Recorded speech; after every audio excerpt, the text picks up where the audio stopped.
try to do anything silly. Otherwise, I will destroy you, your life. Who's your uncle? Is that what your mother told you? Open your mouth.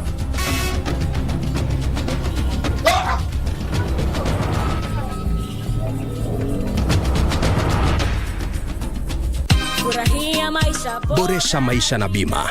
Kifo ni lazima, japo haitabiriki. Pata bima ya matanga ili kuepuka wasiwasi wa michango isiyo na maana unapompoteza mpendwa wako. Bima hii husimamia gharama zinazohusiana na matanga. Pata bima ili kuhakikisha yote yatakuwa sawa.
Thank you for joining us. This is KBC Channel 1. My name is Kasavuli.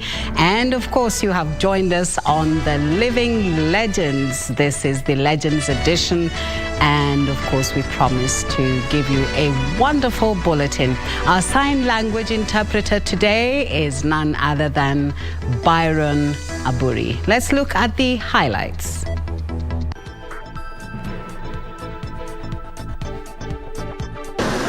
I want to say in this podium that Kenya Kwanza has confidence in the Independent Electoral and Boundaries Commission. The journey begins. DP William Ruto cleared by IEBC for the August 9th presidential election. Red card for Mike Sonko, former Nairobi governor, barred from contesting for Mombasa gubernatorial seat.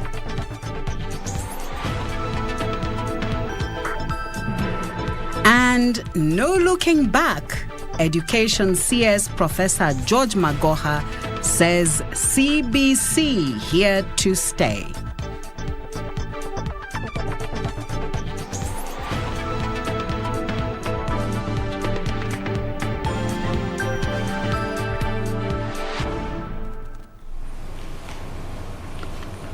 This promises to be a very interesting bulletin. Of course, it's very nice and cold outside.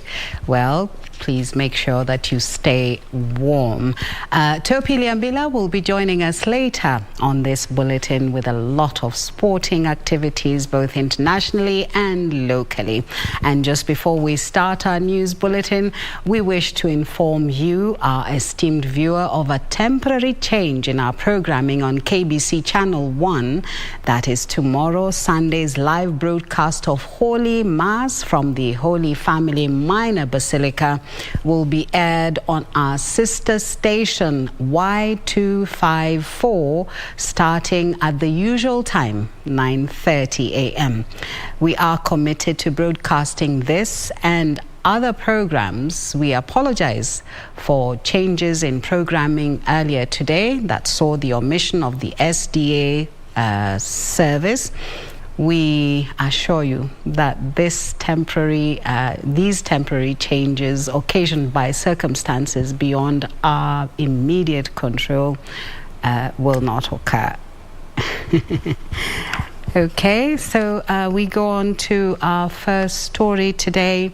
Deputy President William Ruto is free to campaign after he was cleared by the Independent Electoral and Boundaries Commission to vie for the presidency in the August 9th general elections. The DP becomes the fourth presidential candidate to be cleared after Agano Party aspirant David Mwaure Wahiga was given the go-ahead Saturday morning. Ruto, who received his certificate in the company of his running mate Rigathi Gachagua and Kenya Kwanza leaders, expressed confidence in IEBC committing to carry out a peaceful campaign.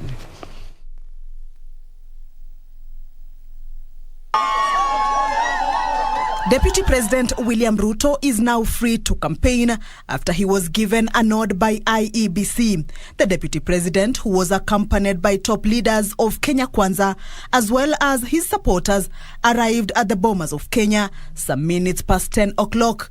After 1 hour, he was given his certificate to seek the country's top seat. During the meeting with IEBC, Ruto was proposed by a border rider from Dagoretti to seek the top office and seconded by a vegetable vendor from Kiambu. And after receiving the green light, the UDA presidential candidate hailed IEBC, saying his team has its full trust in the commission. My team in Kenya Kwanza and I will work with you diligently so that we can have a credible, free, fair, democratic, and verifiable election. As a link with the commission, the party will have Professor Kithure Kindiki as its chief agent, to be assisted by UDA's Secretary General Veronica Maina and Turkana Governor Josephat Nanok. This is a moment of our lifetime, and we must do everything to protect it from violence, from unnecessary sideshows. The DP at the same time vowed that his team will conduct itself with decorum in line with the Electoral Code of Conduct. There are penalties for failure to observe the Electoral Code of Conduct, and we also expect, it also clearly says that candidates must acknowledge the authority of the Commission in the conduct of elections. We are confident in your stewardship and that of IEBC in the elections of 2022. The DP at the same time challenging IEBC to ensure that no voter is barred from exercising their right to vote. We are finalizing on the issues of the audit of the register. A report of the audit by KPMG will be issued in the course of next week, and the register will be gazetted by the 9th of June.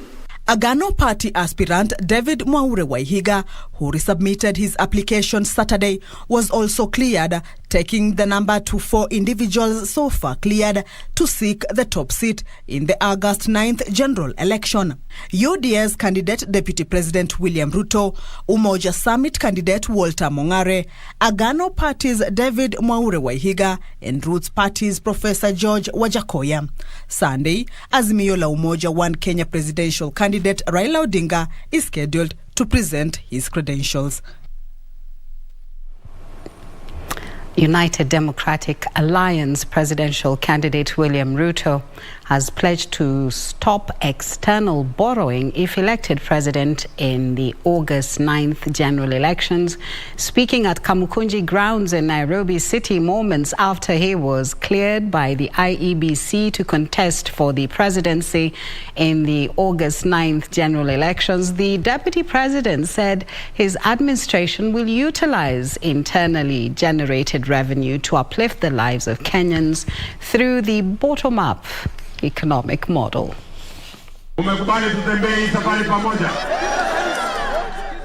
Having been cleared by the Independent Electoral and Boundaries Commission to vie for president in the August 9th general election, Deputy President William Ruto led his Kenya Kwanza team to a series of rallies in Starehe and Kamkunji constituencies.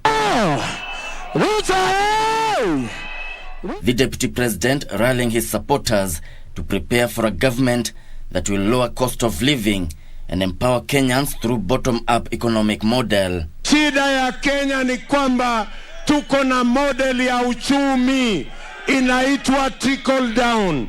Inatengeneza matajiri wachache na watu mahasla wengi. Tunawaambia suluhisho iko Kenya kwanza. Suluhisho iko katika bottom up. Ruto pledging to stop external borrowing and direct internally generated revenue to empowering the informal sector. We will no longer borrow. We will stop the borrowing spree, and instead we will ask our friends to invest in our country because we will create the environment for them to invest in our country. Further, the Deputy President said his government would abolish importation of second-hand goods in order to allow local textile industry to thrive. Ile mambo yote tunaagiza, mambo ya viti tunaagisha, nguo tunaagiza, viatu tunaagiza, tutasimamisha ndio hiyo nguo na viatu na all wood products iwe manufactured katika taifa letu la Kenya na vijana wa taifa letu la Kenya katika ile mpango ya kuzalisha mali. Leaders accompanying the Deputy President expressed confidence that the Kenya Kwanza Alliance will form the next government. Geshoki Washira, Legends Edition. Azimio la Umoja One Kenya Alliance is set to unveil its manifesto on Monday at Nyayo Stadium in Nairobi, according to Professor Makau Mutua, who is the spokesperson of Raila Odinga's presidential campaign secretariat. The event will be a culmination of a series of rallies to be led by the former premier after presenting his credentials to the Independent Electoral and Boundaries Commission on Sunday morning. Serafina Ching with that story. Expressing confidence in the Raila Karua ticket, Raila Odinga's presidential campaign secretariat spokesperson Professor Makau Mutua affirmed that the two leaders mean well for the country.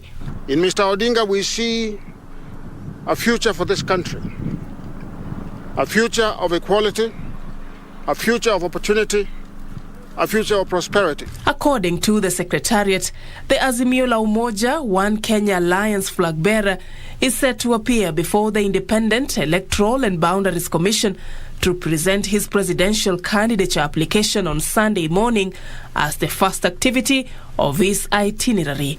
We are going to go to the Bomas of Kenya. We'll present our papers, and from there we shall proceed to Nakuru for a series of rallies. On Monday in the evening, I think from about 3 o'clock to about 9 o'clock, we shall convene here to unveil our manifesto. Professor Mutua at the same time termed Kalonzo Musyoka's return to Azimio la Umoja as a major boost for the coalition. Mr. Musyoka's return to Azimio completes our ticket and makes certain our victory on August 9th. He spoke as the Wiper Party leader spearheaded campaign rallies in Ewaso Nyiro and Tulele in Narok County, where he condemned human rights violations by law enforcers. Huwezi ukalinganisha maisha ya mwananchi na ya ndovu. Unaweza kweli? Kwa hivyo basi hiyo mimi nakubaliana, na lazima askari polisi wetu wajue kwamba sheria inayolinda nchi hii ni katiba ya 2010, na kila mwananchi ako na haki zake za kimsingi, na haki ya uhai ni haki ambayo anapatiwa na Mwenyezi Mungu mwenyewe. Hakuna mtu ambaye anapaswa kumpiga mtu risasi na kumuua. This as the Jubilee Party Secretary General Jeremiah Kioni urged public officers to keep off succession politics by giving political campaigns a wide berth. We do not want any state officer involved in politics. That the law does not allow them to do that. But we also do not want any state officer to allow us to be harassed, not just us, but inside of the political divide. The government, the security agencies must ensure that political rallies, whether by UDA, by Jubilee, by Azimio, are protected. For Legends Edition, I'm Safin Aching Oma. And now on to other developments. Former Nairobi County Governor Mike Mbuvi Sonko has been barred from contesting the Mombasa County gubernatorial seat. Independent Electoral and Boundaries Commission Chairman Wafula Chebukati says IEBC has also disqualified Kiambu senatorial hopeful Paul Karungo Dhangwa and Mombasa gubernatorial aspirant Chitavi Anthony Mkhala from the August 9th polls because they were impeached for violating Chapter 6 of the Constitution. Mike Sonko's attempt at a political comeback has been dealt a blow after the Independent Electoral and Boundaries Commission said it will not accept his candidature for Mombasa gubernatorial race. Gubernatorial aspirant seeking election in Mombasa County was disqualified by the Commission from contesting as a candidate in the 2017 election. The reason for disqualification was and remains that he was removed from public office for abuse of office. He was convicted by the court on 15 December 2011 and sentenced to 3 years imprisonment. He therefore stands disqualified. Also barred by IEBC from contesting the poll is Chitavi Anthony Mkhala, who was also eyeing the Mombasa gubernatorial seat, and Kiambu senatorial hopeful Paul Karungo Dhangwa. The three were impeached by their county assemblies for violating Chapter 6 of the Constitution. IEBC has also barred Thuo Mathenge and Jeremiah Lomurkai from contesting in the Nyeri and Turkana gubernatorial races, respectively. The duo had allegedly presented invalid degree certificates for clearance.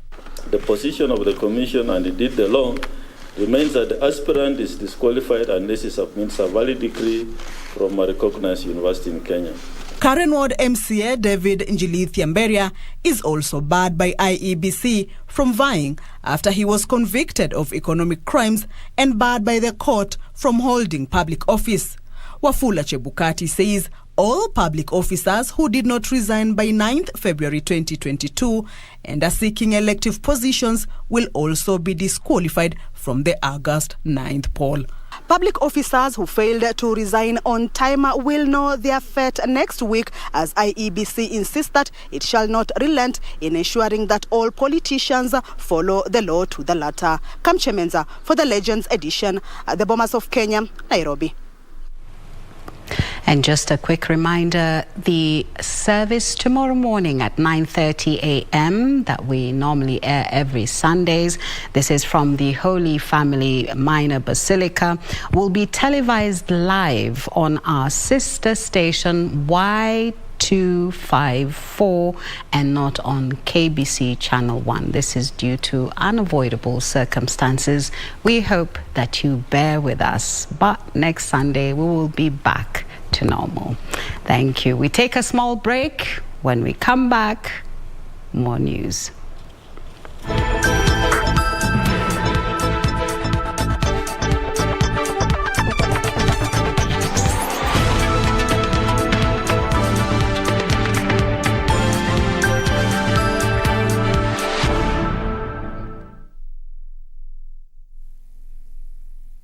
To get John chapter 11 as your skiza tune, dial star 811 star 965 hash. I am the resurrection and the life. The one who believes in me will live, even though they die. John chapter 11, verse 25. To get John chapter 11, dial star 811 star 965 hash. To get John chapter 11, dial star 811 star 965 hash.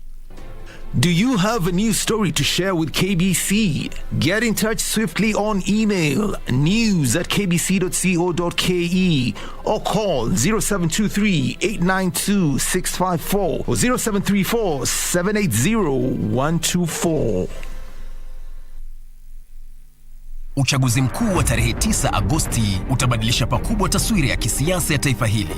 Je, hii inamaanisha nini kwako wewe mpiga kura? Kila Jumapili saa 12 jioni, jiunge nao Gladys Mungai na Harith Salim kwenye makala yetu ya Kenya ya Amua, ambapo pamoja na wadau mbalimbali watajadili na kudadavua kwa kina michakato ya uchaguzi. Fanya uamuzi wa busara. Usikose kutazama Kenya ya Amua kila Jumapili kwenye runinga uipendayo ya KBC Channel 1. That lets you shine.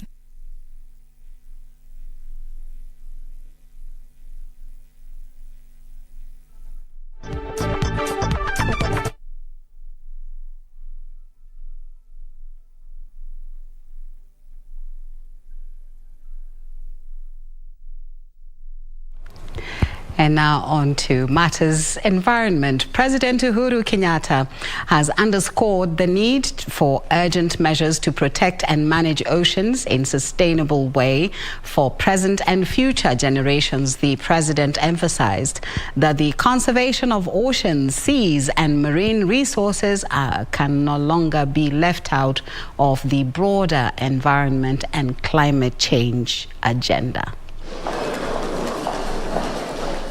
Speaking during a high-level side event dubbed Road to Lisbon, held on the margins of the Stockholm Plus 50 international meeting, the head of state said Kenya is keen to take the lead and join global action on conservation and sustainable use of the oceans. It's not a question of pointing out the dangers. It's not a question of being an advocate.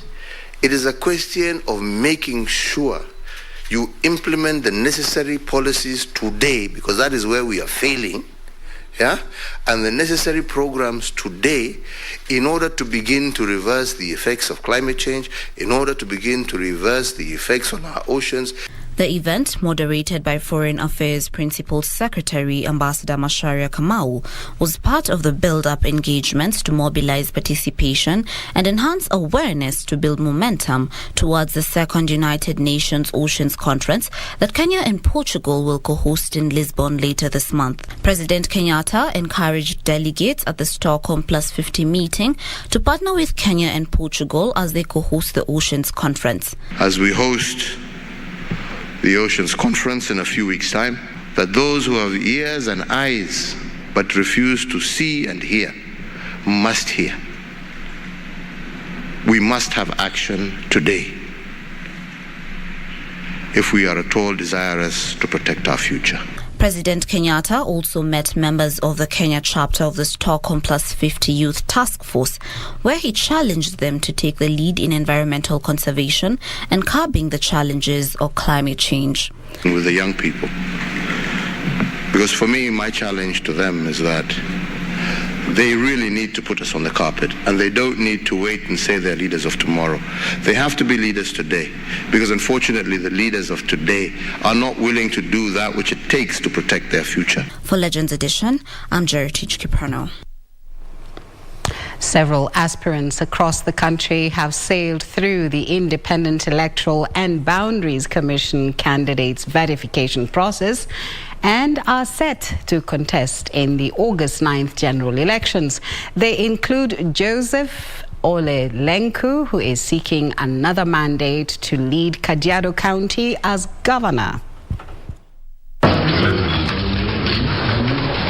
Kajiado Governor Joseph Ole Lenku is now certified to defend his seat come the general elections in August 9th after clearance by the Independent Electoral and Boundaries Commission. We have fully complied with the requirements of the law, and so sasa muamuzi ni mwananchi katika ballot baada ya uchaguzi ya tarehe 9 mwezi wa 8, na kwa hivyo na waomba wafuasi wangu, familia ya Azimio, sasa tuanze door-to-door campaigns. Kiambu County Senator Kimani Wamatangi got the IBC nod to contest the gubernatorial seat on a United Democratic Alliance ticket. In Elgeyo Marakwet, Deputy Governor Wesley Rotich remains in the gubernatorial race after getting his certificate. I want to request that as we go into these polls, no Kenyan will lose his life, no Kenyan will be hurt, no Kenyan will be done anything, especially when you are in Elgeyo Marakwet County. Trust me, we are going to vote, and after the vote, everyone will go home and wait for for results. Elsewhere, it was Double Joy as Mithika Linturi and Kawira Mwangaza. Both got approval to vie for the top job in Meru County. Wameangalia all the signatures wakapata ya kwamba we have more than 500 signatures ambazo ni za voters wa Meru pamoja na ID zao na all other requirements ambazo walikuwa wanaitisha independent candidates tumeweza kufaulu. And former Garissa Governor Nadhif Jama was handed his IBC clearance certificate to contest the gubernatorial seat. You know, together with my DG, we are happy. We are now set to now finish off, and we are confident that this is a seat that we will win. Kirinyaga County has cleared 3 out of 8 gubernatorial aspirants. They are former Governor Joseph Ndadi, Senator Charles Kibiru, and County Women Representative Wangui Girishi.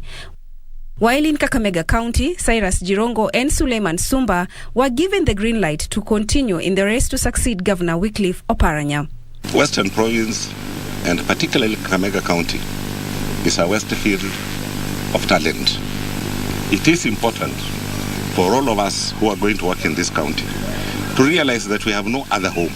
This county belongs to us. And it doesn't matter what party you are in. It doesn't matter the religion you believe in. We all have to conduct an extremely peaceful election. Tunawaomba kura na wale ambao tujawafikia tutawafikia, na Mungu akipenda tarehe 9 Agosti tutakuwa washindi. For Legends Edition, I'm Zainab Said. And from politics, we now move to matters education. Education Cabinet Secretary Professor George Magoha has reiterated that the competency-based curriculum is here to stay. Professor Magoha, who was in Kisumu inspecting private schools' preparedness in absorbing public students in junior high school section, urged the political class to stop politicizing the politicization of the implementation of the new curriculum. He said constant politicking had only worked to scare parents and other stakeholders in the sector. Education CS Professor George Magoha says plans to ensure seamless transition of students into junior high were complete in both public and private schools. But I would like to reiterate the fact that CBC is not going anywhere. And you can see how much money the government has placed in the CBC. Our beloved children who are in grade 6, their examination is ready. And the small matter of how they are going to transit into that secondary is being worked on. And sooner rather than later, definitely before we leave office, we shall leave a clear pathway as to how the children are going to go to the schools. Professor Magoha, who was in Kisumu County to inspect private schools' preparedness to take up the new students, said the ministry had already successfully completed the first phase of the infrastructure needed to absorb the maiden junior school cohorts, and that will soon roll out the second phase that will see 10,000 classes built cumulatively. Built these classrooms that we are building at 708,000. And here I don't know whether to accuse the media or not. Because the media, if they were built at 2 million, they would have been making noise. Now that they are building at an economic and they are good classrooms, are you not going to even one day give us a positive rating? So we decided that we must. The CS said additional 5,000 classes will be built by the private schools in an arrangement that will see students join private schools. I would like to assure the private school organization that the government is ready and willing to work with them. And that when His Excellency the President has pronounced himself as the head of state and commander-in-chief of the defense forces, and we have agreed to work for him. Some of us are not politicians, we are just professional workers. So we are going to work and we are going to do. Magoha maintaining that CBC is here to stay and urged the political class to stop cheap politics on the same. He is here to stay for the time being. If in future you want to change it, you must give us a credible alternative and how it is going to be done. So let not talk cheap and toxic politics. It is confusing our children and even confusing some parents.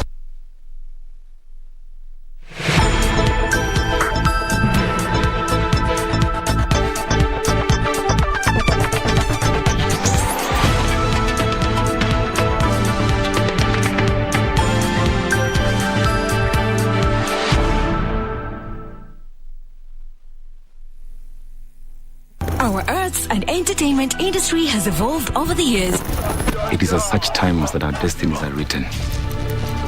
Will we rise up in courage or die in cowardice?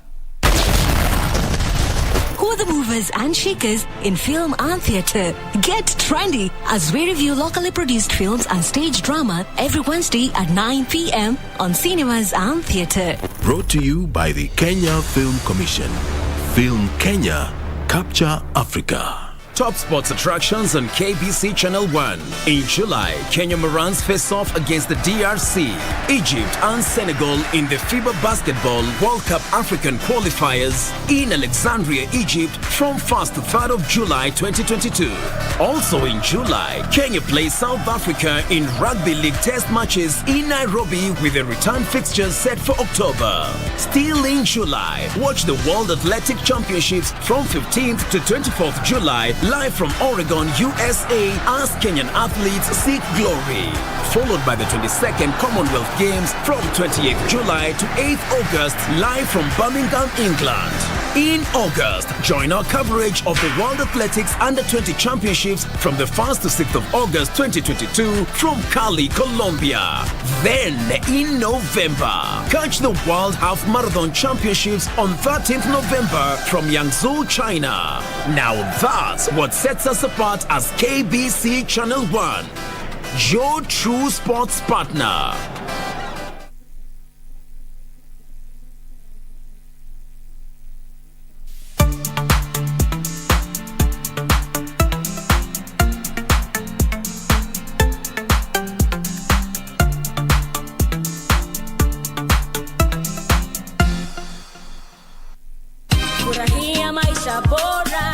Boresha maisha na bima. Kuwa na mipango mbadala ya sintofahamu za maisha. Gharama za ghafla za matibabu zinaweza kutatiza udhabiti wako wa kifedha. Bima ya matibabu hukupa utulivu wa akili. Wazawidi wapendao hakikisho la maisha mazuri na bima ya gharama zao za matibabu. Pata bima ili kuhakikisha yote yatakuwa sawa.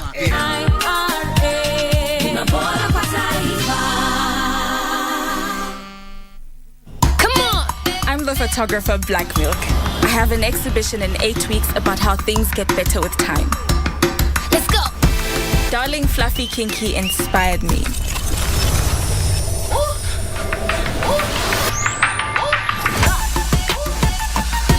That looks amazing. I'm seeing how the twists blend with her hair over time. How she actually feels more confident. Perfect. Yeah, that's perfect. She's really more beautiful every week. That's definitely worth celebrating. Darling Fluffy Kinky. Twists that get better every day. Just like you.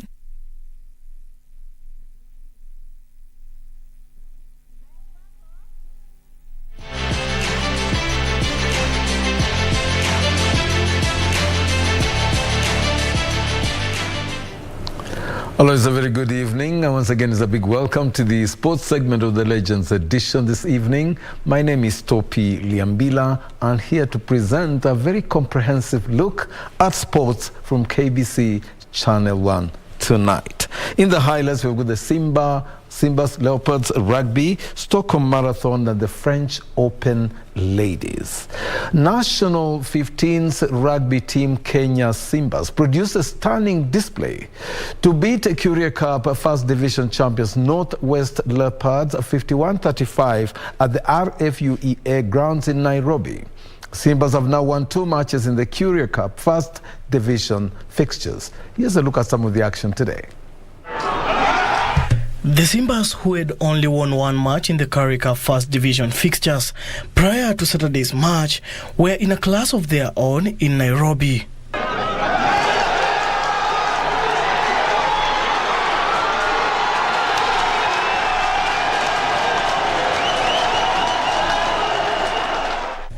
Darwin Mukiza displayed a man-of-the-match performance to inspire host Kenya Simbas to a 51-35 victory over defending champions Leopards of South Africa as the Currie Cup Division 1 made its debut in Kenya today.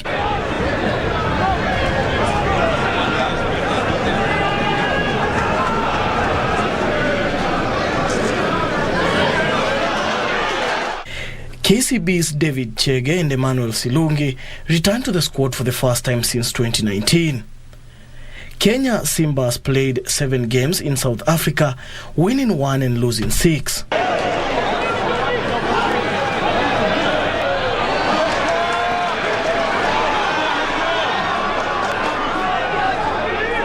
The Simbas currently sit 8th on the log ahead of tomorrow's clash between the Eastern Province Elephants and the Zimbabwe Go Sharks. Former Singapore Marathon champion Felix Kirwa and Ethiopia's Sige Haile Selassie are the winners of the 43rd edition of the Stockholm Marathon held on Saturday in Sweden. Kirwa crossed the line in 2 hours, 11 minutes, 8 seconds to win the men's title, where Haile Selassie bagged the women's title in a time of 2 hours, 31 minutes, 48 seconds. Kenya's John Langat, Felix Kirwa and Richard Dugo Kasete Merhawi and Shfai Berhane took charge of the race from the onset. The 4 athletes exchanged the lead as the race progressed. After the 30-kilometer mark, Berhane could not keep up with the pace, allowing Langat, Kirwa and Merhawi to take charge. In the final kilometers, Kirwa and Merhawi broke away from the pack, leaving Langat and Berhane behind. Kirwa braved stiff opposition from Merhawi to cross the line in 2 hours, 14 minutes, 08 seconds.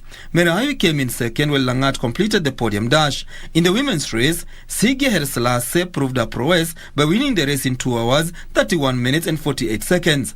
Kenya's Pauline Korikuyang came in second, while compatriot Mercy Kwambua settled for the 3rd position. 14,000 participants took part in this year's edition of the Stockholm Marathon. On the local scene, visitors Sofapaka humbled Bandari 1-0 today in a closely contested Kenya Premiership League match played at the Mbaraki Stadium. Bandari came into the match focused on reducing the gap between them and the league leaders Tusker FC. However, the Dockers found themselves in trouble when Sofapaka scored a lone goal in the 46th minute through Stephen Okola. Elsewhere, Eric Otieno and Tyson Otieno were on target as Wazito FC registered a comfortable 2-1 win over Posta Rangers at the Thika Stadium. Rangers lead the standings.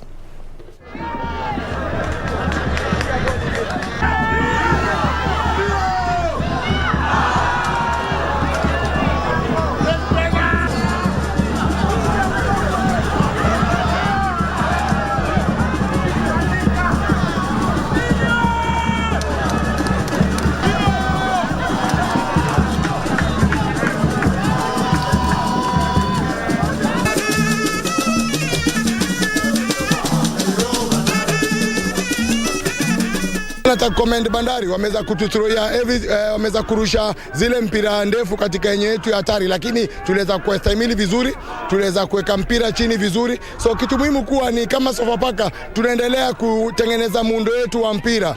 Vijana wamejituma, wamejaribu kujizatiti kabisa, tumetengeza nafasi za kufunga sihaba, lakini inaonekana leo ilikuwa siku yetu, tujaweza kutumia nafasi yoyote. Wapinzani wakapata nafasi moja kona yao, nafikiri ya kwanza kwa mechi na nafikiri ya mwisho, na wakaweza kuitumia ile, na ndio hali ya kandanda. Kenya national squash team has its eyes set on making it to the podium when they hit the stage at the Birmingham Commonwealth Games slated for July and August this year. The team is currently training at the Parkland Sports Club under the tutelage of Prince Makuka Jr., who is confident that the selected players will make it to the medal bracket at the club games. Halika Nimji, who made history as the youngest Kenyan to have represented the country at a multi-sport event at the age of 12 in the 2010 Delhi Commonwealth Games, will be hoping to better her performance at the Birmingham Commonwealth Games 2022. Halika will be making her third appearance on the Commonwealth Games stage after putting on a show which saw her win 3 matches and thereby making it to the semi-finals in the Gold Coast, Australia back in 2018. It's a bit disappointing to only take 2.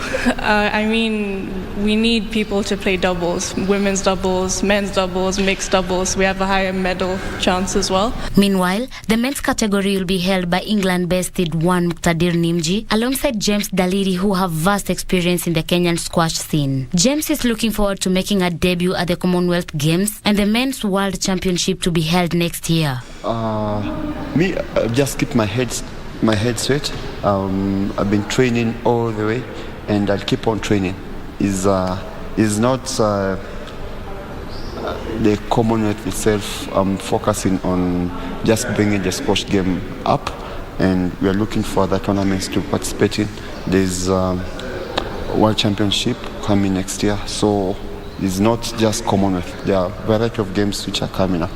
Other tournaments that are upcoming this year include the World's Women's Team Championship to be held in Egypt. For Sports News, I'm Dion Mogire. World Indoor 1500-meter bronze medalist Abel Kipsang says he is targeting a gold medal at the World Athletics Championships slated for the 15th to the 24th July in Oregon, USA. Meanwhile, Kipsang will be the only Kenyan in the 1500-meter race in Rabat, Morocco, the 4th stop of the Diamond League, which will be held on Sunday at the Prince Moulay Abdallah Sports Complex. Kipsang, who is in a blistering form this year, opened his season by clinching the Kipkeino Classic Continental title in May and following up with back-to-back wins at the Doha and Birmingham Diamond League. The 25-year-old outsprinted the reigning champion Timothy Cheruiyot in the last lap of 1500 meter in the Diamond League season opener in Doha, Qatar last month. Meanwhile, Kipsang will be the only Kenyan in 1500 meters raced in Rabat, Morocco for the 4th stop of the Diamond League, which will be held on Sunday at the Prince Moulay Abdallah Sports Complex. For Sports News, I'm Kingori Mwangi. Kenya Commercial Bank has injected 100 million Kenya shillings towards the 2022 WRC Safari Rally or Kenya, scheduled to take place on the June 23rd to the 26th in Nakuru County. Meanwhile, the bank will sponsor 2 young Kenyan drivers, Evans Kavisi and Nikhil Sachania. Speaking while unveiling the 2 drivers, Evans Kavisi and Nikhil Sachania, KCB Group Chief Executive Officer Paul Russo said the bank is keen on further deepening its contribution towards sports in the East African region to support communities and build a critical mass of sporting talents. As we look up to the upcoming event, I'm glad to know that this year's circuit is particularly intriguing. There's been a lot of extensive work by FIA in partnership with manufacturers, Hyundai, Ford and Toyota, to just make sure that we not only have spectacular performance, but that also that safety and sustainability, particularly on the environment. We continue to grow motorsports in a very structured way, and I'm sure in the next 3 years, Kenya will continue to be a powerhouse in motorsports, not only in Africa, but in the world. The World Rally Championship returned to Kenya in 2020 after a 2-decade break. In the 2021 edition, the WRC Safari attracted 53 entries, out of which 34 of them were local Kenyan drivers. This year, the 5th edition of the WRC Safari is also expected to have over 50 local and international drivers. The 4-day World Showpiece event will be held in the lakeside town of Naivasha. From the French Open, world number 1 Iga Swiatek won the women's title of the French Open by beating American teenager Coco Gauff in straight sets to win her 2nd Grand Slam title. The 21-year-old Poland's Swiatek won 6-1, 6-3 against the American teenager to record her 35th straight victory, equaling the longest WTA streak this century.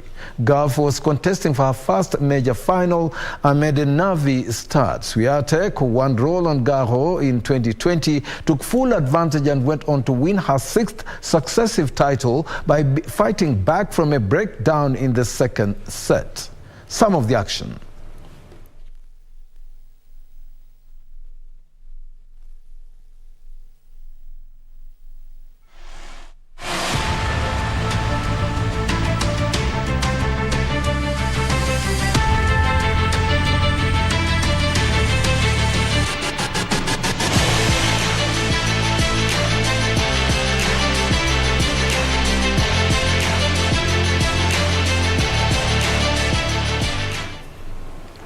Well, it has been a wonderful, wonderful sporting day all over the world, and of course in Kenya, and of course a very amazing political day.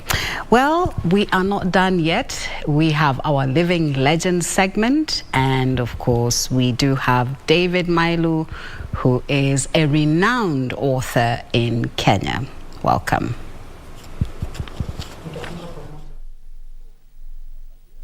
A good day to you. My name is Daniel Wahome and welcome to the Living Legends. And in today's edition, we speak to a man who published a children's book. Let me just give you a hint so that you know about him. Kisalu and his fruit garden and other stories. Then, in the 70s, his profile grew when he took on the bold path by publishing a series of books that was then considered to be, by the titles and the contents, unfit for human consumption. That's a reference from one of his works. Over the years, he has published over 70 books on everyday life, politics, and faith. On the Living Legends tonight, we speak with author and publisher, Dr. David Mailu. Dr. Ari, it's a pleasure speaking to you. Oh, thank you. And also for letting us come into your home and have this conversation. Thank you. And welcome. All right. Asante sana. And, you know, with this program, we'll start with the everyday story of everyone, your early life and education. It's rather complex, but I could simplify that by saying I went to school during colonial days. My formal education actually went up to Standard 8. I did what was called the CAPE. From there onwards, the rest of the education, high school, university, is self-taught at home. So I did that through correspondence, and that is as simply as that. What was the journey of going through correspondence courses? It's a very difficult way. In fact, I've been wondering if I had to live again, would I go through the same thing? It's very tedious, but I had all the time. And this is where I'd like to bring in, really something that's probably little known, is that you worked at the Voice of Kenya, now KBC, as a designer. Tell us about what it was like working in the studios then, Studio B, Studio A. I know everything about that. I worked for KBC. I went when it was VOK, then it became KBC, and I worked there for 10 years, from 64 to 74. And so I was in television and as a designer and stage design, and so I learned quite a lot from there. It was also another learning process. You got into writing at this point when you were working as a designer with KBC, publishing your first book in 1963. How did you get into this? I remember because I had been writing for a very long time, and every time I sent a manuscript to a publisher, they were dominated by British publishers, and general publishing, that one was not for Africans, and so I kept on getting rejections one after the other one, and so at one stage I remember walking to what was called East African Publishing House, which was headed by the late John Nottingham, and I asked him, what I have been writing, what would you want me to write? And he said, why don't you give us something for children, which I went and did, and I brought it to him, and he looked at it and said, this is we like it, and he went ahead and published that. Now, there is a point I have to make, which many people are not aware of, particularly when we talked about education, because part of what I have been actually using is education. And this goes back to, so my fields are actually in social science, philosophy. My doctorate degree is in African literature and political philosophy. So those are the areas.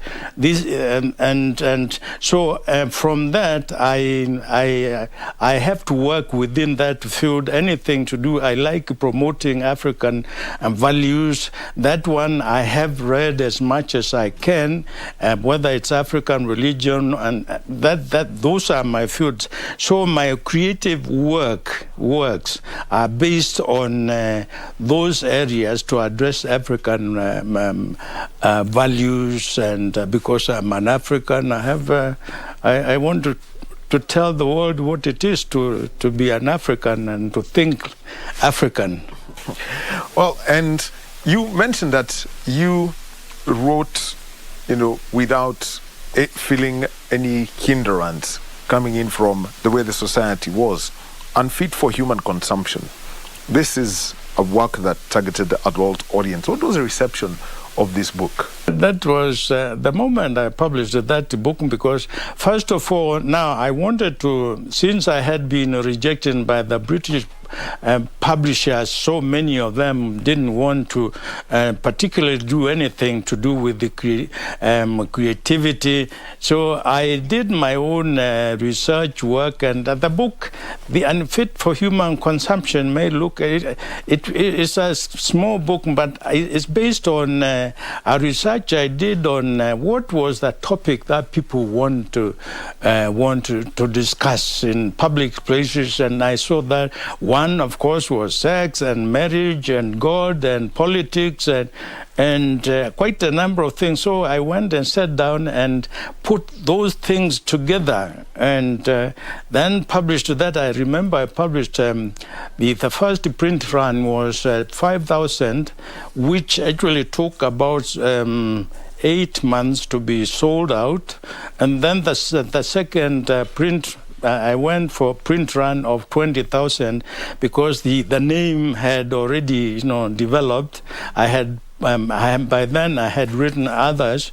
So the idea was, the way I learned African literature, being an African, I come from a background where actually we Africans are very, very straightforward, and we talk about it. We don't go about, talking about cloud. Yeah, I can still talk about cloud, but one would say call a spade spade, and so I used that approach. And the second book was My Dear Bottle, and My Dear Bottle was developed from, as I had written inside the book, there is a poem, a long poem. It's called Mathare Valley. And at that time, Mathare was the only slum we had. And I said quite a number of nasty things about that. And I was told, don't play with Jomo Kenyatta, and then one time I thought, let me do something. So I created a drunkard and used him to say whatever else, and I published that same poem in that, and nobody ever thought about that, and it went okay. People said, laughing, and said, it's not serious. It was at a later stage when people began to read between lines, then they discover, this man is very serious.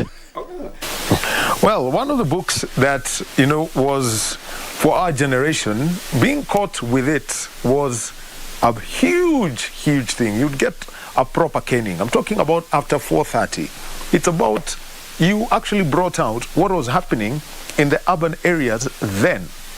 After 4:30, that's when everyone was leaving the office. Yes. And from the three characters in this book of After 4:30, what were the critics saying? How much, of criticism, how much did people criticize you? I was part and parcel of Nairobi and studied also. One of it, I have a very good background in studying human behavior patterns, and so I was able to relate to that. I still remember when I wrote My Dear Bottle, and people reading that would say, hey, this must be the worst person, drunkard. But the story is that I'm 100% non-alcohol. I have never taken alcohol, and one would look at it and say, what did you know? But simply, the behavior of a drunken and somebody who has been drinking, is likely to behave like this and that and that. All those, that is the knowledge which brought me together to be able to address that. And so the idea was also to try to interpret the upcoming, the new system, the new life, and to ordinary people. And with that, I had actually to use the language of the people to understand. And also, for somebody who grew up in colonial times, you saw the approach of the colonial administration and the way African heads of state who governed after independence took it up. And you actually put out a book, and it's titled Pragmatic Leadership, Evaluation of Kenya's Cultural and Political Development, featuring Daniel Arap Moi, the President of the Republic of Kenya. What was the thinking around this? Actually, the whole idea I was behind it. If you read the book, I was trying to address the difference between capitalism or Marxism, what we call Marxism. But during Moi's time, sometimes when you are for your survival, there are certain styles that you have to adopt in order to write in order to speak or speak out. The idea was I wanted also to say something to him indirectly, and when you write a letter to somebody, of course, the person has to read it, and out of that, when you read through that, it's not that there was any particular promotion, but I was talking about the pragmatic part of looking at our social life. That was the interesting part of it, and which Moi didn't address properly. Yeah, but anything, if you write and publish something, that's also a credit. Coming back to this, talking about Africans and their faith, their beliefs, there is a book you wrote. This is Ka, the Holy Book of Nater, and it has got the whole diversity of Africa, and there are names of gods. There is Osowo, Nzambi, Mai, Gore, Nyasaye, Juok, Nkosi, Adroa, Akongo. What drove you to put this together? That book has been authored by a group of scholars, and I headed them. I was the executive chairperson. Unfortunately, 3 of them have already passed on, and it was done by a group of 6 scholars. And the issue is we wanted to address the African religion.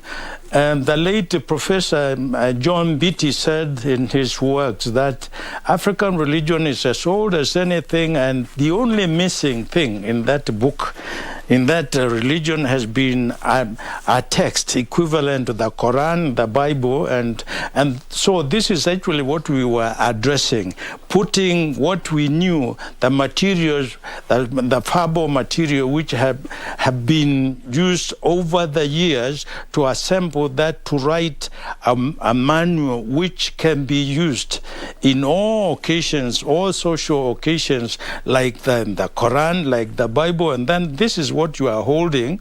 So the title Ka is soul, and the Neta is actually God. But one has to address the issue that God was not brought to Africa by Wazungus, by Arabs, and then God has always been there. And it is not fair for Africans to think that, well, there was no God there. Of course, colonials wanted us to believe that the God was not there. But there is the African perception of God, which I thought should be presented to give African religion a platform like any other religion in the world. And this is what we did, I would say, in the most important fields of work I have ever done. This was the biggest contribution I had, because this is a work to outlive us. You can read that book in all occasions, and it is not against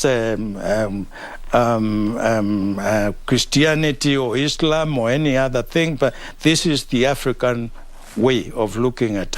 Well, it is actually one huge book, and it covers all those things, the Holy Book of Neter, and it's just part of the work that's to do with Africa. And for the Kamba community, you traced back 200 years of it through a book that actually won you the Jomo Kenyatta Prize for Literature, and it's the longest book written by an African writer, Broken Drum, Africa's greatest novel by the best-selling author David G. Mailu. Well, it's here. It's this thick. Yeah. What was the labor of love here? There were two schools of thought, and people who said Wazungus or Europeans or colonials came to destroy our culture, and another school of thought that they came to, we developed because of that and that. So these were two issues. I addressed that, and I wanted to create a situation before the coming of Europeans and colonials. How did the community live when they came? What happened? And thereafter. So this is what it is. This is the biggest contribution I have actually done on that. And it's not that it is talking about the Kamba people. When you read it, it has been read by other people. They see it in terms of the people. So it was an address of African values, how they lived. I have always been proud of promoting that, and the best thing you can do is to write and publish a book. Once you have your ideas published, then they can really speak for you, and they outlive you, and that is the best we can do. Unfortunately, we are not promoting a lot of publishing, and we would be much better if we published our ideas in all forms. Then we are going. Publish or perish. Or perish. Yes. And that is the world that you live in. Yes. Well, still publishing, writing children's books and adults' books. Dr. David G. Mailu, the country's most published writer, speaking about his entry into the world of literature, and it became a journey that he has never looked back on. You know, he ruffled feathers of those in academia, faiths, and also administration with works that brought out the realities of then hushed ways of life that people did not want to talk about. The language is just that he has used. He's used Kamba, he's written in English, in Swahili, at times even in Kulsheng that was used by the educated 30 years ago. We thank Dr. Mailu. Thank you very much, Dr. Arif, for being our guest on The Living Legend tonight. Keep watching. My name is Daniel Wahome. Well, the renowned David Mailu, great author of our times. He still is writing books and receiving accolades for the same work. I even didn't know that actually this guy was still alive. I mean, it's very interesting to find that actually he's still publishing. Yes. I mean, we read his books from primary school. You read his books. Yeah, I read his books. I didn't. You didn't read? No. But you must have seen the books. And the titles, of course, were very small. Very interesting. And of course, your teachers forbade you. Of course, forbade you. You had to sneak it in. Either put it in a folder or stick it in a jacket pocket or something. But he was a very popular author. Very popular. Very popular. David Jimailu. That is good. That's really wonderful. Good. So we have been honored to host him on Legends Edition today. And of course, we just want to remind you about tomorrow. We are going to televise the Sunday service from the Holy Family Minor Basilica at 9:30 a.m. and we will televise it on Y254, which is a sister television station to KBC Channel 1. So Channel 1 will be engaged elsewhere. This is, circumstances beyond our control. So we just pray that you will be patient with us tomorrow, and let's see you at church. I am Catherine Kasavuli. Our sign language interpreter has been Byron Aburi. On behalf of everybody here, it's thank you. Oh, well, Topi. Well, my name is Topi Liambila, and of course with a comprehensive sports update. We hope that we'll see you again next Saturday for another Bambe edition of the sports update. Of course, big thank you to Mwendwa, Karanja David, Dion and King, having been on the sports desk tonight. And I think it was a wonderful bulletin. Oh, it has been a wonderful bulletin. Thank you, Max. Thank you, Wilson, and everybody else, my little girl there. Thank you so very much. We love you all, our viewers, and stay tuned. KBC Channel 1 is the channel to be at. Have a good night. Enjoy the weekend. God bless you. Thank you.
It is only natural for a woman to want a better education, to want better healthcare, to want poverty reduction programs. And that, my dear friends, is what is the woman's vote.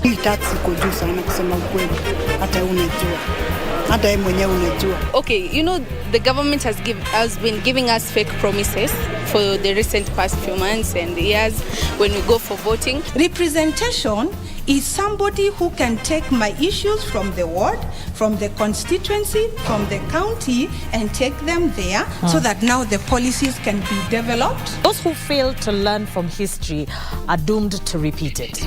It takes courage. Don't feel ashamed. Aha! Msikilizaji wa Radio Taifa, karibu tena kwenye kipindi kinajulikana kama Rada ni Yesu. Kila Jumapili kinaletwa kwako na rubani unayempenda anajulikana kama Mr. Rafton Iggy. Ungana nami kila Jumapili kuanzia mida ya saa 12 mpaka saa 1 usiku. Kuna miziki noma sampulia hii. Najua nitaona mazuri. msikilizaji, ni kunang ni kukaskush. Kila Jumapili ninakuletea miziki za mavijana. Kama wewe ni kijana na unataka injili kamili, utaipata hapa. Tuonane Jumapili hii. Sauti ya Mkenya.